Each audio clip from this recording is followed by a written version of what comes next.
আমার কথা বাদ দাও, তোমাদের কথা একবার মাথায় এলো না? মাথায় এলে কি আর আন্টি এই কথাগুলো বলতো? আচ্ছা, আপনি যখন পেশেন্টকে দেখেছিলেন তখন কিরকম কন্ডিশনে দেখেছিলেন?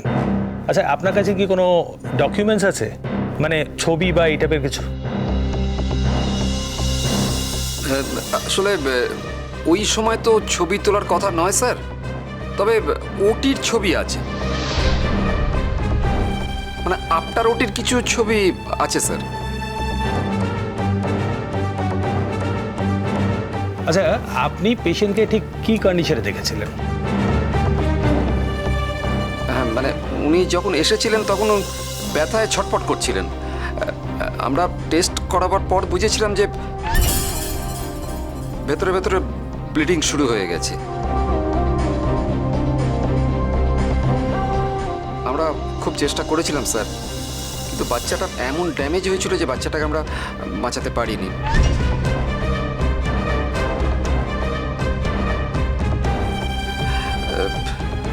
মানে পেশেন্টেরও কন্ডিশনটা খুবই খারাপ ছিল, বাট উনি লাকিলি ঠিক আছেন। আপনি ওনাকে প্রথমবার দেখলেন নাকি উনি রেগুলারলি আপনার কাছে চেক আপ করাতে আসতেন?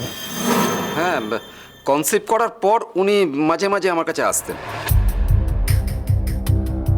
অ্যাকচুয়ালি বেবিটা তো ওখানেই হওয়ার কথা ছিল, তাই চেক আপ করাতে আসতেন। আচ্ছা, তার মানে আপনি নিজের হাতেই ওটিটা করেছিলেন, তাই তো? হ্যাঁ স্যার, আমি নিজেই ওটিটা করেছি। ওই সিস্টার আমার সঙ্গে ছিলেন আর কি।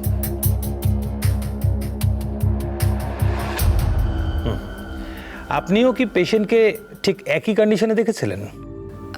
হ্যাঁ স্যার, পেশেন্ট তখন ব্যথায় খুব কাতরাচ্ছিল।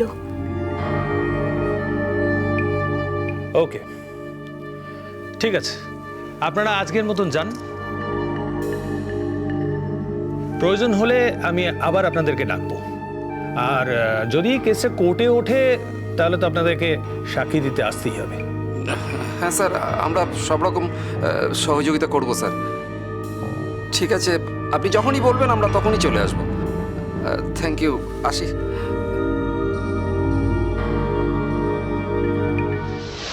রোহিত আঙ্কেল, তুমি দেখলে ডাক্তারবাবু আর নার্সকে কিন্তু ছেড়ে দিলেন।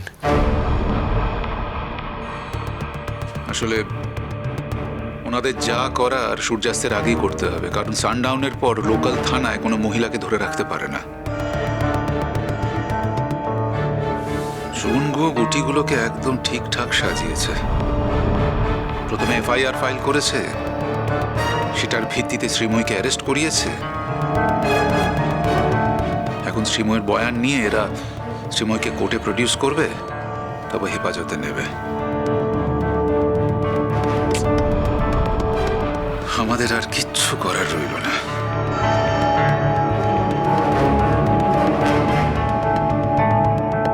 অতটা ভেঙে পড়ো না ডিঙ্কা, দেখো আমাদের তো শেষ পর্যন্ত চেষ্টা চালিয়ে যেতেই হবে। কিন্তু ওই মহিলা তো যা চেয়েছিল সেটাই হলো রোহিত আঙ্কেল। মাকে পুলিশের হাতে ধরিয়ে দিল। মায়ের জীবনে এর থেকে বড় অভিশাপ আর কি হতে পারে? দেখো, সব কিছুরই একটা শেষ থাকা দরকার, একটা ক্লাইম্যাক্স।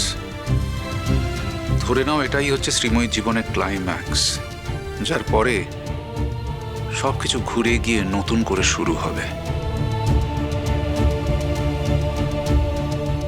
তোমায় একটা কথা বলবো রোহিত আঙ্কেল, তুমি বলো কথাটা রাখবে? কি কথা দিঠি? তুমি আমার মাকে নিয়ে না বিদেশ চলে যাও।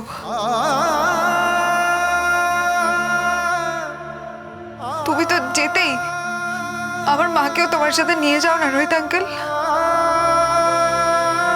রোহিত আঙ্কেল, দিঠি হয়তো ইমোশনালি কথাগুলো বলছে, তবে আমারও মনে হয় রোহিত আঙ্কেল এটাই একমাত্র সলিউশন। আন্টি এখানে যতদিন থাকবে কোনোদিন শান্তিতে তো থাকতেই পারবে না। একটার পর একটা ঝড় আন্টি জীবনে আসতেই থাকবে। আর এই মহিলা ইনি যে কখন কিভাবে ঝড় তুলবেন তার তো কোনো ঠিক নেই। উনি তো সারাটা জীবন দিয়ে দিয়েছেন আন্টির পিছনে লাগার জন্য। তাই রোহিত আঙ্কেল, তুমি কি আন্টিকে সঙ্গে করে নিয়ে যেতে পারো না? রোহিত আঙ্কেল, আমরা কেউ কিচ্ছু মনে করবো না, বিশ্বাস করো। তুমি আমার মাকে যে সম্মানটা দেবে না, সারা পৃথিবীতে কোনো মানুষ সেই সম্মানটা আমার মাকে দেয়নি। আচ্ছা, আমার মা তো সারা জীবনে অনেক কষ্ট করেছে রোহিত আঙ্কেল, একটু শান্তি মা ডিজার্ভ করে না? ও রোহিত আঙ্কেল,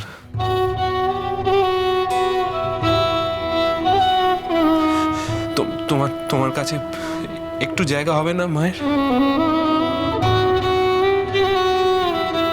নিয়ে যাও না মাকে রোহিত আঙ্কেল। আমি আমি ঠিক মন দিয়ে পড়াশোনা করব। আমি এখানে ঠিক থাকবো। দরকার হলে আমি হোস্টেলে গিয়ে পড়াশোনা করব। এখানে থাকলে আমার মা বাঁচবে না রোহিত আঙ্কেল। নিয়ে যাও তোমার সাথে আমার মাকে, প্লিজ নিয়ে যাও।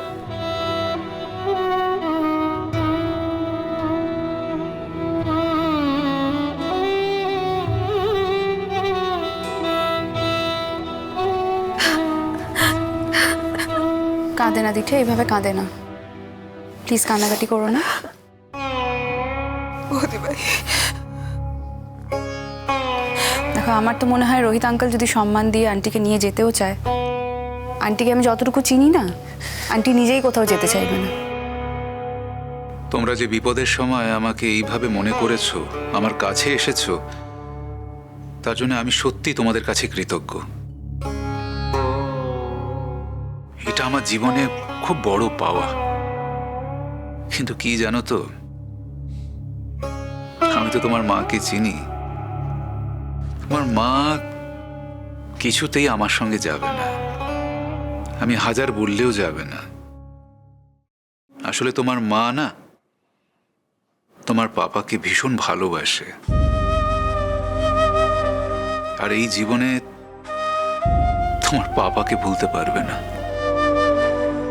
প্লিজ রোহিত আঙ্কেল, প্লিজ এই কথাগুলো আর বলো না। ভালোবাসারও তো বদল হয় রোহিত আঙ্কেল। একটা লোক সারা জীবন ধরে আমার ক্ষতি করে গেল, আর আমি সারা জীবন ধরে তাকে ভালোবেসে গেলাম। এটা তো কোনো নিয়ম হতে পারে না, বলো?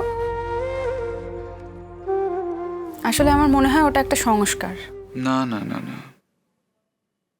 সংস্কার নয়, ভালোবাসা। আসলে কি জানো তো, অনিন্দ তো শ্রীময়ীর জীবনে প্রথম পুরুষ যাকে শ্রীময়ী পরিপূর্ণভাবে পেয়েছে।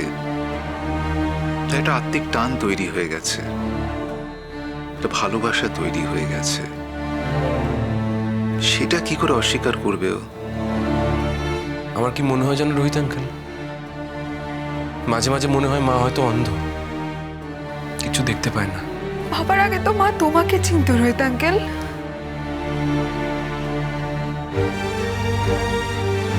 দিঠি, ওসব কথা থাক। এখন এই আশু বিপদ থেকে তোমার মাকে কিভাবে রক্ষা করব সেটাই দেখি। রোহিত আঙ্কেল, আমার মনে হয় আমাদের একবার যাওয়া উচিত। কোনো লাভ হবে না অঙ্কিতা। শ্রীময়ী তো সজ্ঞানে স্টেটমেন্ট দিয়ে দিয়েছে। আমি বুঝতে পারছি না কিভাবে সেটাকে খারিজ করাবো। তবুও দেখি।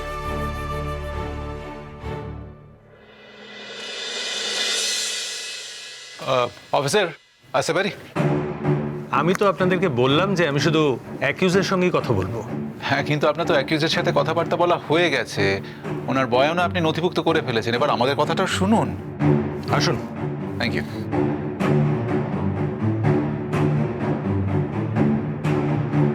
হ্যাঁ, বলুন। অফিসার, উনি যে কথাগুলো বলছেন না, ঠিক বলছেন না।